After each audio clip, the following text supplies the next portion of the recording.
그동안 교착 상태에 빠져있던 북한과 미국 양측 간의 비핵화 협상이 미국 중간선거가 끝나자마자 뉴욕에서 열릴 것으로 보입니다. 특히 이번 협상은 중간선거 직후 열린다는 점에서 그 선거 결과가 어떤 영향을 줄지 관심이 집중되고 있는데요. 자세한 내용 한동대 박원곤 국제지역학 교수, 또 아산정책연구원 신범철 안보통일센터장과 이야기 나눠보겠습니다. 안녕하십니까? 네, 안녕하세요. 안녕하십니까? 자, 우선 가장 처음 이야기를 나눠봐야 될 것은 저희가 항상 그 시기를 항상 이렇게 얘기를 하는데 이번에도 얘기를 좀 나눠야 될 것 같습니다. 중간선거 이후 11월 7일, 8일 뉴욕에서 지금 어쨌든 북미 고위급 회담이 열릴 것으로 보입니다. 예, 그렇습니다. 이게 딱 한 달 만이죠. 폼페이오 장관 4차 방북 이후에 한 달 만인데 우리 예상보다는 좀 늦어진 것은 사실입니다. 왜냐하면 폼페이오 장관이 4차 방북하고 이후에 실무회담, 그러니까 스티브 비건 대북정책특별대표랑 최선희 부상 간의 실무회담이 곧 있을 것이다라고 얘기를 했고 또 북한도 그것을 어느 정도 확인을 했었거든요.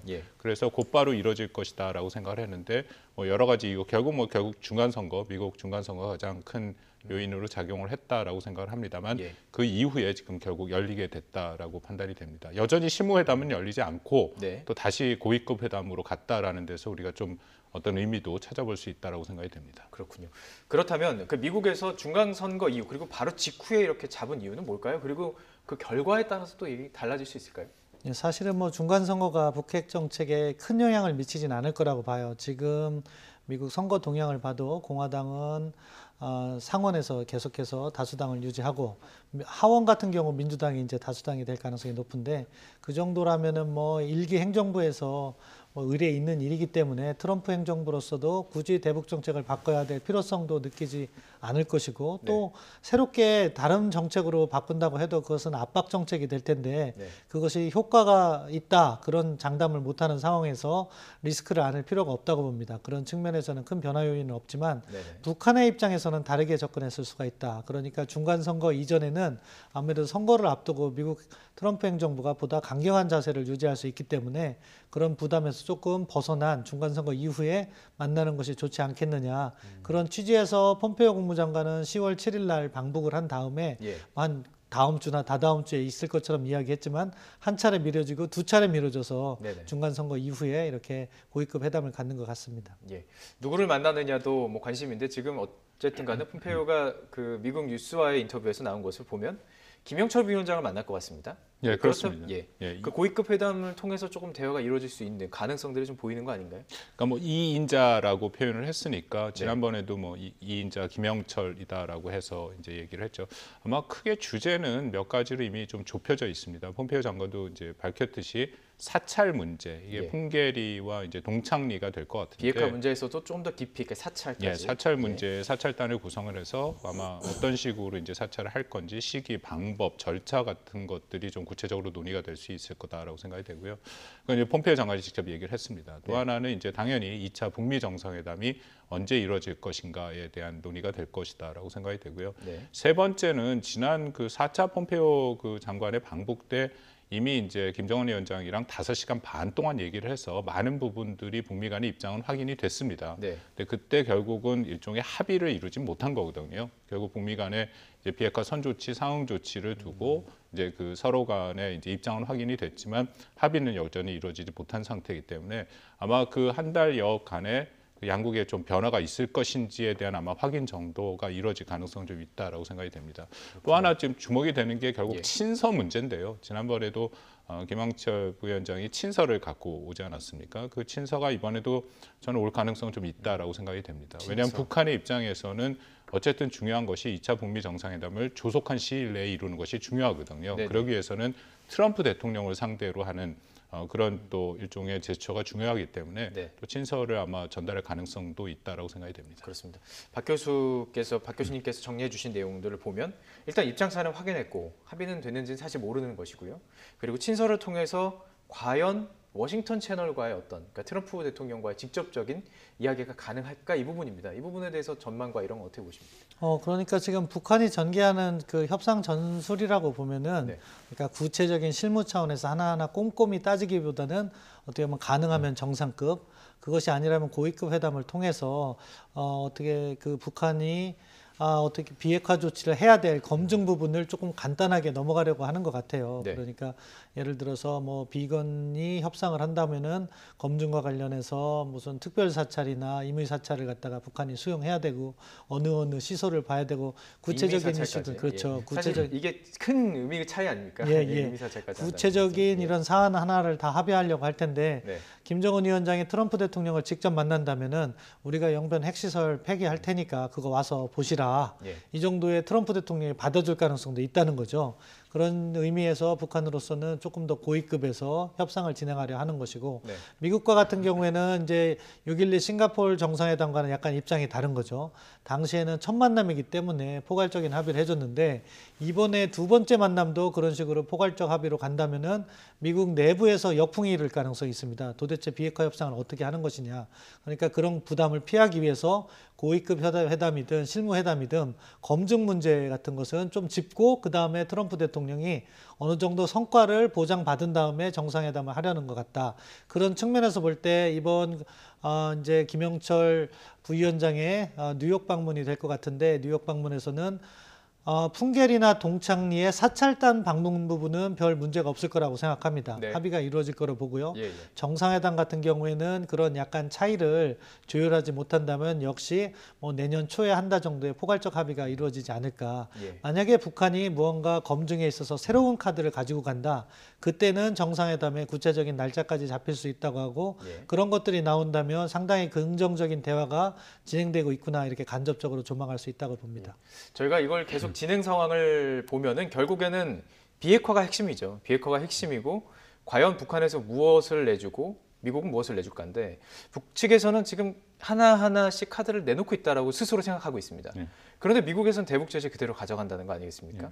그렇다면 지금 이번 회담을 통해서 결정적인 무엇인가가 나와야지만 미국 측이 뭐 이렇게 받아들여지면 되는 거 아니겠습니까? 그게 뭘까요, 과연? 예. 뭐 현재 미국의 입장은 지금 양보할 생각이 전혀 없는 거고요. 그렇죠. 예를 들어서 예. 지금 뭐 평양 공동성명에 나온 것처럼 미국이 상응 조치를 취하면 북한이 영변 핵 시설에 대한 영구적인 폐기를 할 수 있다. 플러스 추가 조치도 가능하다라는데 미국은 사실상 거부한 상태고 예. 북한이 먼저 선 조치를 해야 된다랍니다. 일단은 영변을 우리가 생각을 할 수 있고요. 만약에 북한이 그 미국의 상응 조치가 선행되지 않더라도 네. 영변 핵시설을 예. 그 우리 핵 그 원래 원칙에 따라서 네. 신고, 검증, 폐기 전체 390동입니다. 영변이 핵심이군요. 핵심이죠. 그래서 만약에 그것을 인정을 하고 그것을 수용하겠다라고 하면은 예. 아마 그 대화가 진전되고 그 급속히 진전될 가능성이 있고 거기에 또 상응하는 조치에 대해서 미국이 얘기할 가능성은 있죠. 네. 근데 더불어서 아니면은 지금 이제 또 우리 대통령도 얘기를 했습니다만 제2차 북미 정상회담은 비핵화 시간표를 이제 작성하는 것이 될 것이다. 그것도 굉장히 큰 의미가 있습니다. 지금까지 결국 시간표가 작성이 안 됐기 때문에 네네. 우리가 뭐 좀 어떻게 보면은 사소한 것 같고 굉장히 시간을 많이 쓰고 있고 사실상 비핵화의 입구에 지금 들어가지 못하는 상태거든요. 그래서 시간표와 로드맵을 구체적으로 작성을 하고 그것을 북미 간에 합의하고 한국도 거기에 동의가 된다면 그것은 또 일종의 진전으로 생각이 될 수 있기 때문에 아마 그런 카드를 혹시라도 북한이 만약 제기를 한다면 예. 조금 변화의 가능성이 있다고 생각이 됩니다. 그러니까 동창리 얘기도 나왔고 풍계리 얘기도 나왔지만 영변 자체는 안 나왔습니다. 이 영변 얘기가 과연 북한에서 얼마나 꺼내놓느냐 그걸 가지고 이제 미국이 움직이겠다는 것인데 북측에서는 이런 것 같습니다. 우리도 지금 카드를 내놓고 있으니까 좀 제재를 좀 풀어달라 이런 내용이 아닌가 싶습니다. 저희가 지금 준비한 좀 녹취가 있습니다. 조선중앙TV의 그러니까 뉴스 내용이죠. 여기서 이제 제재에 대해서 많은 비판을 북측에서 했던 내용인데 한번 듣고 이야기 나눠가겠습니다. 적대 세력들이 우리 인민의 복리 증진과 발전을 가로막고 우리를 변화시키고 굴복시켜보려고 악랄한 제재 책동에만 어리석게 광분하고 있지만 제재 책동만 어리석게 광분하고 있다. 노골적으로 제재가 싫다라는 얘기 아니겠습니까? 우리도 내놨으니까 제재 조금 풀어달라 이런 내용 아닐까요? 예, 뭐 지금 북한이 가장 희망하는 것이 제재 해제죠. 그래야지 북한 김정은 위원장이 약속한 경제 성장을 어느 정도 기대할 수가 있기 때문에 지금 북한이 가장 관심을 보이는 것이 역시 제재 문제다 이렇게 평가할 수가 있습니다. 그런데 이제 이것은 어떻게 보면 협상의 본론에 다다른 거라고 생각해요.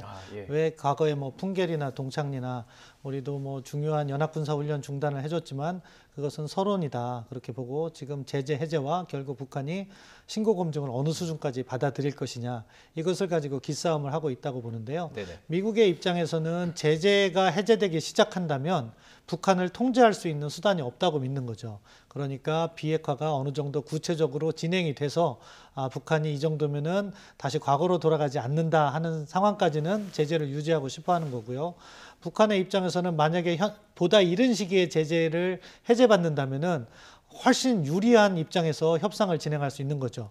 또 만약에 다른 마음을 먹더라도 북한이 핵을 가지고 있는 상황도 어떻게 보면 기대를 할 수 있는 거고요. 네. 그렇기 때문에 제재 해제에 중점을 두고 있는데 역으로 과연 어떠한 것들이 상호 교환되느냐. 아까 박원공 교수께서 두 가지 이야기했는데 저는 그 두 가지가 교환이 되면 다 된다고 생각합니다. 첫째, 또 영변이 핵심. 예, 북한이 내놓을 수 있는 것은 영변에 대한 신고 검증이 제대로 그러니까 이야기한 것처럼 미국이 원하는 시설을 다 보고 거기에 대해서 제한이 없이 사찰을 할 수 있다면 말씀하신 대로 이미 사찰. 예, 그렇죠. 그걸 할 수 있다면은 의미가 있고 예. 그것을 수용한다면 제재 해제 단계 첫 단계로서 뭐 예외 적용 그래서 철도 연결 사업부터 시작할 수 있다 생각합니다. 예. 만약에 그것이 아니라면 사실 그거보다 더 중요한 것이 전체 로드맵이거든요. 서로가 어느 단계에서 무엇을 교환하느냐. 출발부터 폐기 단계까지 로드맵을 교환한다면은 네. 그러면 이제 출발 단계에서 제재의 부분적인 완화라든가 예외 적용 가능하다고 생각해요. 예. 근데 이 부분을 북한이 피해왔거든요. 예. 그리고 이제 한 가지 추가해서 말씀드리면은 영변 핵시설이 핵심이긴 한데요. 그게 다가 아니에요. 사실 더 어려운 거는 ICBM? 비밀 은닉 시설이죠. 은닉 시설. 왜냐하면은 예. 지금 북한이 갖고 있는 핵 능력을 보면은 플루토늄과 농축 우라늄인데 영변이 플루토늄 시설은 답니다. 네. 하지만 농축 우라늄 시설은 영변이 반이 안 될 가능성이 있어요. 왜냐하면 예전에 일부 보도에서는 북한이 농축 우라늄을 만들기 위한 원심 분리기를 제조하기 위해서 고강도 알루미늄과 6,000기를 갖다가 수입했다 하는 그런 보도도 있고 정보도 있었는데 네네. 근데 지금 영변 핵시설은 2,000기에 해당하는 그것밖에 가동되지 않고 있거든요. 예. 그렇다면 어딘가에 4,000기가 돌아갈 수도 있다 하는 수 의심을 있다. 하는 거죠. 그 정보가 확인된 정보는 아닙니다. 예. 그럼에도 불구하고 그러한 의심을 할 수 있기 때문에 오히려 그러한 비밀 시설을 모른 상태에서 협상을 타결하고 종결 지으면은 더 위험이 뒤에 남을 수가 있다는 거죠. 네네. 따라서 영변은 북한 비핵화의 본론에 해당하는 중요한 파트인데 예. 한 2분의 1 정도 해당된다고 생각하고요.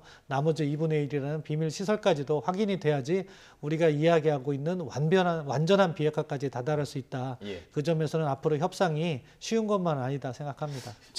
제재 관련돼서 잠깐 예, 하나만 말씀해 더 주십시오. 예. 덧붙이면요. 지금 미국의 입장이 스스로 그 입장을 밝힌 다음 상황이기 때문에 뒤로 물러나기가 힘듭니다. 그렇습니다. 예를 들어서 예. 폼페이오 장관이 지지난주인가요? 그 Foreign Affairs라는 그 매거진의 잡지에다가 지금 이란 핵 협상을 깼지 않습니까? 네. 그 깨고 나서 그것을 이제 북한이랑 비교를 하면서 이른바 이제 포괄적 행동 계획이라는 것을 이란 핵 딜인데 협상인데 그걸 깨면서 앞으로 북한과를 할 때도 대량 살상 무기, 미사일 그리고 이미 사찰이 필요하다라고 얘기를 했어요. 예. 그러니까 그때까지는 제재가 유지돼야 된다라는 거거든요. 그래서 우리가 지금 북한 핵 문제를 바라보고 있는데 미국의 입장에서는 지금 핵 문제가 두 개가 같이 움직이고 있습니다. 하나는 북한이고 또 하나는 이란이거든요. 예. 그래서 이것을 만약에 북한에 대해서 양보를 한다면 당연히 미국 내에서 이란 핵 합의를 깨고 핵 합의를 깬 이유 중에 하나가 이미 사찰이 없기 때문에 깼다라고 하는데 북한은 그런 내용이 없이 합의를 미룬다는 것은 지금 미국의 트럼프 행정부 입장에서는 굉장히 큰 부담이 됩니다. 예. 그래서 지금 입장이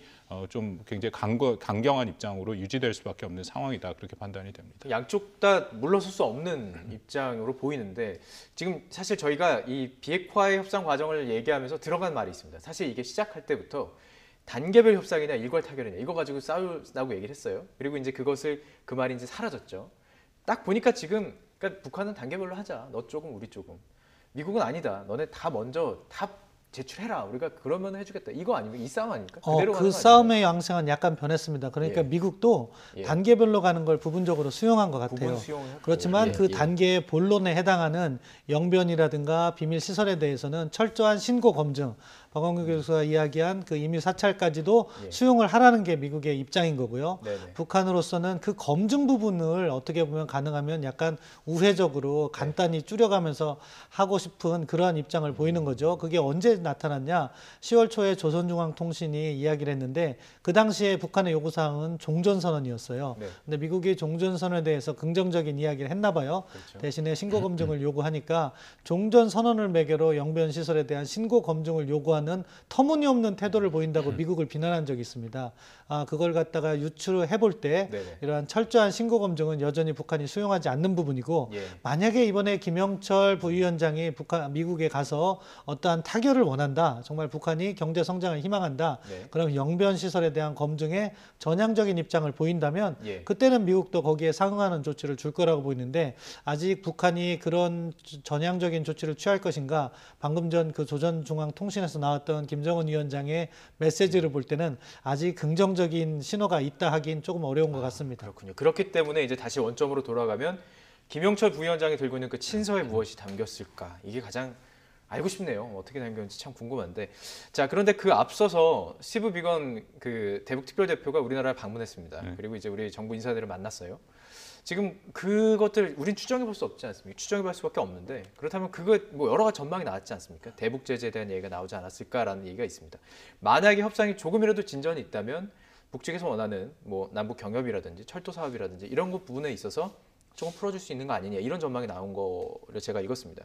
그건 어떻게 보십니까? 만약에 조금 진전이 있다면 가능할 거라고 보십니까? 예, 진전이 있으면 당연히 예. 가능하다라고 생각이 되고요. 예. 뭐 그 미국 측에서도 뭐 지금 우리 신범철 센터장이 얘기한 것처럼 여러 번 얘기를 했습니다. 이게 처음에는 완전히 거의 CBID로 북한이 완전한 핵 포기가 되기 전까지는 아무런 네. 미국의 상응 조치가 없을 것이다라고 얘기를 했다가 스티브 비건부터 얘기해서 6.12 합의에 이제 4가지 항이 있지 않습니까? 그래서 다시 검토하고 있다라는 얘기들이 나오거든요. 그 항은 결국은 3번째 비핵화가 있고 2번째가 평화체제, 첫 번째가 북미 관계 개선이니까 비핵화를 위해서 첫 번째, 2번째도 미국도 고려하고 있다라는 내용입니다. 고려하고 있다. 그래서 지금 결국은 어떤 조건이 맞으면 미국이 이른바 이제 상응 조치를 할 수 있냐 하는 건데 우선 계속 우리 얘기하는 것처럼 그렇습니다. 일종의 로드맵이 나오거나 아니면 예. 영변을 완전한 이제 검증. 근데 지금 미국에서 가장 강력하게 그 주장을 하고 강조하고 있는 것은 역시 검증입니다. 예. 그러니까 이전에는 검증에서 다 막혔거든요. 그래서 검증을 넘어가는 게 중요한데 그것이 예. 이제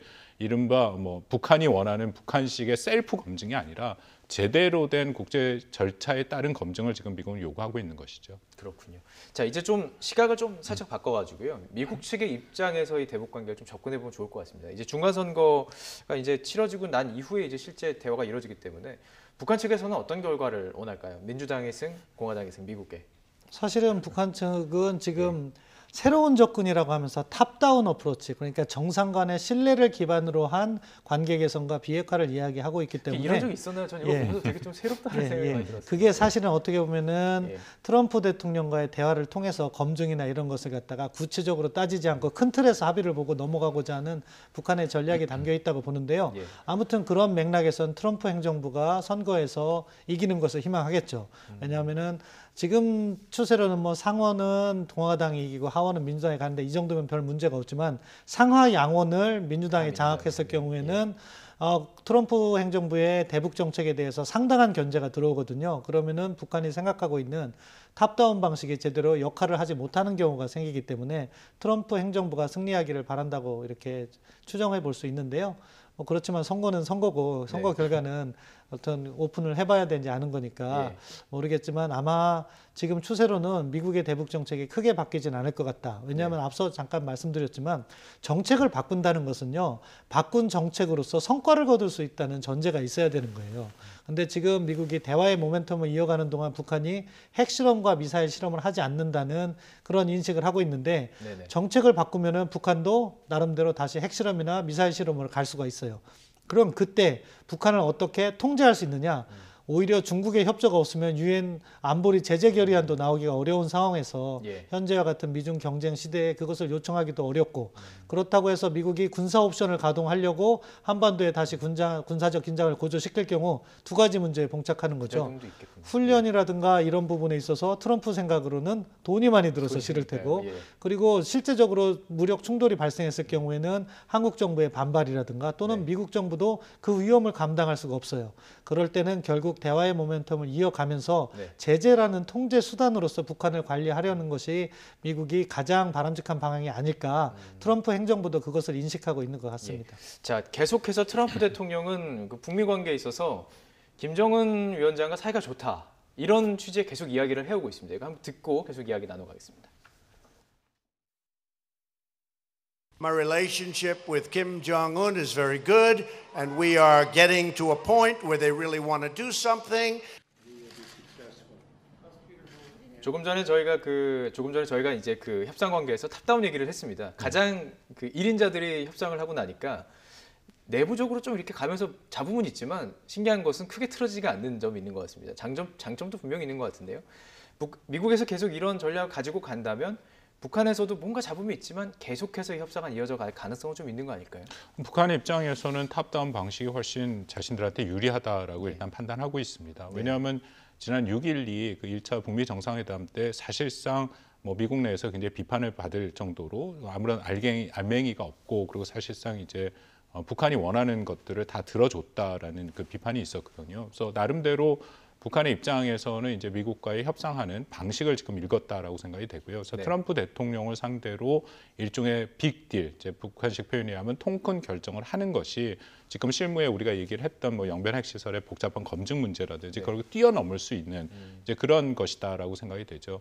그것은 뭐 증거가 있습니다. 왜냐하면 실무 협상을 대신에 이제 미국은 원하고 있거든요. 스티브 비건과 최선희 이제 이름 딱 이름도 정확히 얘기를 하면서 그 실무 협상을 하겠다라는 것을 벌써 폼페이오 장관 2차 방북 이후부터 계속 얘기가 있었고 6.12 때부터 얘기가 있었거든요. 근데 어떻게 보면은 북한의 입장에서는 그것을 조금 꺼리는 그런 모습을 보이는 거죠. 왜냐하면 실무 협상을 들어가게 되면 하나하나씩 다 따져야 되고 그것이 어느 정도 확인이 돼야 이른바 이제 스몰 딜이 이루어져야 그 다음으로 넘어갈 수 있는 것이 있으니까 그렇게 되면은 북한이 원하는 이제 통큰 결정은 이루어지지 않다라는 거죠. 그래서 아마 이번 그 고위급 회담에서도 결국 북한이 우선시하는 것은 2차 북미 정상회담을 최대한 빨리 조속히 이루는 거. 그 전까지는 조금 이 북미 간의 차이는 그대로 둔 상태에서 결국 트럼프 대통령을 직접 상대하는 것이 북한의 입장에서는 유리하다라고 판단하고 있을 것이라 생각이 됩니다. 그렇다면 이게 사실 이제 우리와의 관계, 북한과 우리와의 어떤 그 이슈, 어떤 그 행사가 사실 이런 꽉 막힌 북미 정국에서 이용될 수 있는 어떤 모멘텀이 되는 게 사실 아니겠습니까? 그렇다면 김정은 위원장이 서울을 방문하는 것, 이게 쉽게 빨리 결정될 수 있을 것 같지는 않군요. 이 협상 과정을 통해서 상황을 보면서 이루어지겠군요. 예, 그러니까 북한으로서는 어떻게 보면 자신들의 대외 전략을 구상함에 있어서 현재 상황에서는 미국과의 관계를 가장 우선순위에 놓는 거죠. 그것은 어떻게 보면 생존에 관한 문제라고 판단하고 있을 것이기 때문에 그래서 북미 협상의 진행 과정이 김정은 위원장의 답방에도 부분적인 영향을 미칠 것이다. 그렇게 보는 이유고요. 그렇지만 답방은 하긴 할 것 같아요. 왜냐하면은 지금 북한이 계속해서 내세우는 것이 북한의 대여관계 정상화, 남북관계 발전, 그리고 보통국가 이미지를 만드는 건데 김정은 위원장의 서울 답방은 사실 비핵화 진전과 관련이 없거든요. 그런 차원에서 남북관계 개선을 하겠다는 의지의 시연이 이렇게 되는 것이기 때문에 그것은 저는 계획대로 추진할 거라고 봐요. 다만 그 시기는 나름대로 비핵화 진전이 있을 때 한국 사회에서 김정은 위원장의 답방을 환영하거나 또는 반대하는 목소리가 있을 거기 때문에 그것과 연계는 부분적으로 될 수밖에 없다. 그래서 뭐 연말까지는 어렵다는 이야기가 청와대 고위 관계자의 발로 나오긴 했지만 내년 연초 정도에는 이렇게 답방 가능성이 있고 그 전후해서 북미 정상회담에 대한 답을 구하려 할 것이다. 이렇게 전망해 봅니다. 김정은 위원장의 답방은 일종의 좀 약간 패턴 같은 것이 좀 형성이 됐다라고 생각이 되는데요. 지난 1, 2, 3차의 남북 정상회담을 보면 뭐 1차 회담을 제외하고 2차, 3차는 늘 북미 간의 협상이 교착 상태에 있을 때 예. 이루어졌습니다. 그것을 남북 정상회담을 통해서 교착을 지금 돌파를 한 그런 모습들이 보이거든요. 그래서 이번에 그 폼페이오 장관과 아마 김영철이들 그 고위급 회담에서 뭔가 북미 간에 지금 교착 상태에 있는 회담의 돌파가 이루어지지 않는다면 예. 저는 김정은 위원장의 답방이 조금 당겨질 수도 있다라고 생각이 됩니다. 그렇군요. 개인적으로는요, 좀 와서 그 리성권 조평통 그 위원장이 와서 자기가 그런 발언을 했는지, 냉면 발언을 했는지 안 했는지도 좀 시원하게 밝혀졌으면 했다면 그거는 의도도 좀 저희 듣고 예, 싶네요. 매우 예. 중요하다라고 예. 생각이 되는데요. 예.